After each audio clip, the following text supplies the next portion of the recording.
So it's the afternoon of 22nd of April 1951. The front is still quiet, but as the afternoon wears on, enemy movement starts to be spotted in no man's land north of the river. Small reconnaissance parties of Chinese. By late afternoon, Colonel Khan, commanding officer of 1st Glosters, who are covering this area of the front, is down here lying with a signaller directing mortar fire across the river. And as darkness falls, he moves back to his battalion, which is in the hills to the south, and summons to his command post a young lieutenant named Guy Temple. He tells Guy there's a possibility a Chinese probing force will come across the Imjin in the hours of darkness. He orders him to take 15 men and a Korean interpreter to come down to this area on the riverbank overlooking the ford in the Imjin and seize a Chinese prisoner as they come across. So Guy, of course, said, "Yes, sir." But in fact, he said, "I didn't think that one or two would come across. I had a feeling there would be thousands." Because I had two grandfathers. One was a general, the other one was a bishop. So I had a very good battle sense, but I couldn't argue with the colonel. However, what I could do was strip my platoon of all the firepower we had. Instead of taking one Bren light machine gun, I took three. I also took our little 2-inch mortar, and I loaded down my guys with ammunition so that we were ready, if necessary, to fight a battle, not snatch a prisoner. So darkness has fallen. There's a fine spring moon above the Imjin, and Guy said it was almost a romantic mission. Me and these 15 guys, and we settled down into two-man trenches, pretty much where I'm standing now, overlooking the river. And of course, when you're on operations, it's best to sleep when you can. So Guy said to his corporal, "Look, I'm going to go to sleep now. Wake me up at 10:30 because I've got a sense something might happen." So Guy curled up, went to sleep, and he snapped awake at 10:30. And he said, as I woke up, my corporal was literally moving over to shake me up and wake me. It was a completely silent night, so we were communicating in whispers, and the corporal whispered to him, "Sir, there are voices in the river." So Guy looked down at the river, and of course, despite the full moon, it's black as night. No visual on anything in the river. So he listens, and there are indeed voices, some kind of voices. And the Chinese, as soldiers, were very, very good at camouflage, concealment. So Guy put up his flare pistol to shoot a parachute flare. Misfire. The tension mounts. He orders the mortarman put up a star shell. So the mortarman drops the grenade into the tube. Thunk, shoots up, explodes over the center of the river. And Guy says what he saw in the river that night was like nothing he'd ever seen before in any training scenario. He said normally when soldiers move, they're spaced out to disperse enemy fire. You don't want to be closed up. But he said down there on the river, in this disk of light from the parachute flare up above, was what looked like a crowd of men. Chinese soldiers wading across the ford in the river up to here, holding their weapons, their Spargin submachine guns, their Soviet rifles above their heads.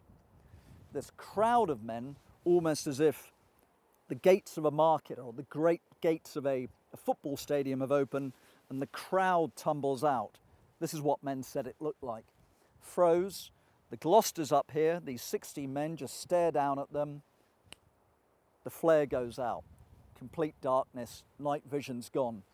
And Guy said, then I remembered what we were here for. So I just shouted, "Open fire."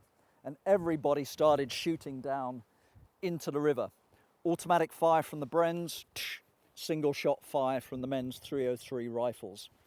Now, when you're firing on a straight line, you can feasibly shoot right through 1, 2, or even 3 bodies. Here, because you're on high ground, it's plunging fire. So the round might go through 1 body, but not 2. But even so, the range is so short and the enemy was so dense, such a, what we now call a target-rich environment, the men literally couldn't miss. And as they were shooting into the river and more flares were being put up to illuminate the battle space, Guy said, I remembered I had an artillery defensive fire task on call. So I got on the radio and said, I've got targets in the river. The artillery officer said, okay, get your heads down.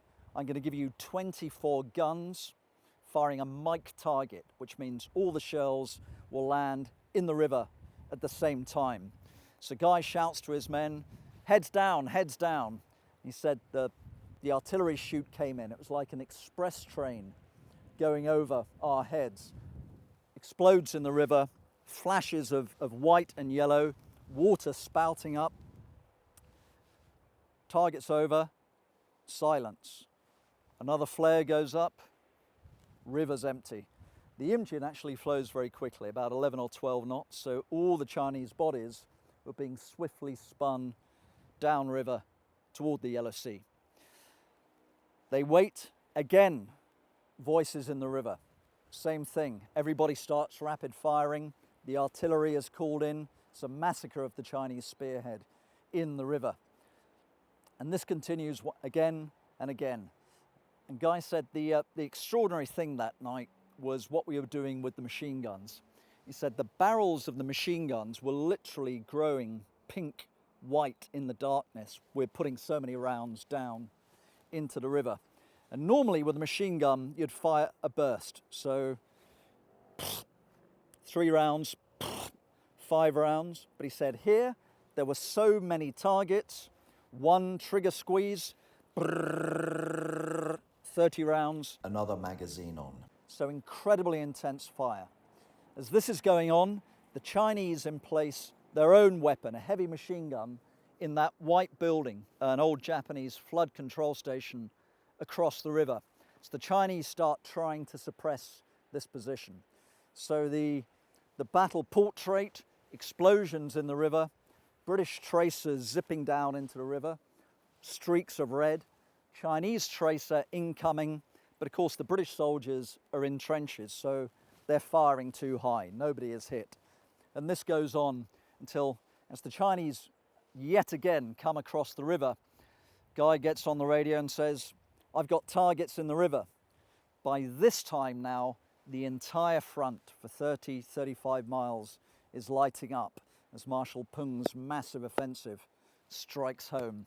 The artillery commander says, you've got more targets than I've got guns. Out. So Guy realizes it's just him and his guys are now on their own with their small arms against this massive force which is moving south. And as he's considering this, his corporal says, sir, we can hear voices down in the re-entrant.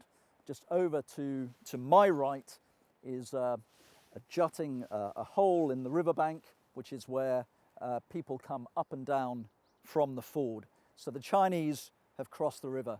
And Guy says, when we realized the Chinese were across the river, our position was compromised. I just said to my guys, grab your weapons, follow me. We're going to run like hell. And they literally ran back to the first Gloucester position about 1,500 meters south of where we're standing. So when Guy got back to his position, he says, I was fizzing. This was pretty exciting. We'd taken on the spearhead of a Chinese division crossing the river. He reckons he may have caused as many as 700 Chinese casualties. Of his own casualties, 0. No one had a scratch. But he had held up this vanguard for about 3.5 hours. He'd later win the Military Cross. So for Guy Temple and his men of C Company, 1st Glosters, a very successful beginning to the Battle of the Imjin River. He, of course, had no way of knowing that 2 nights later, him and his comrades would be cut off, surrounded, and facing annihilation.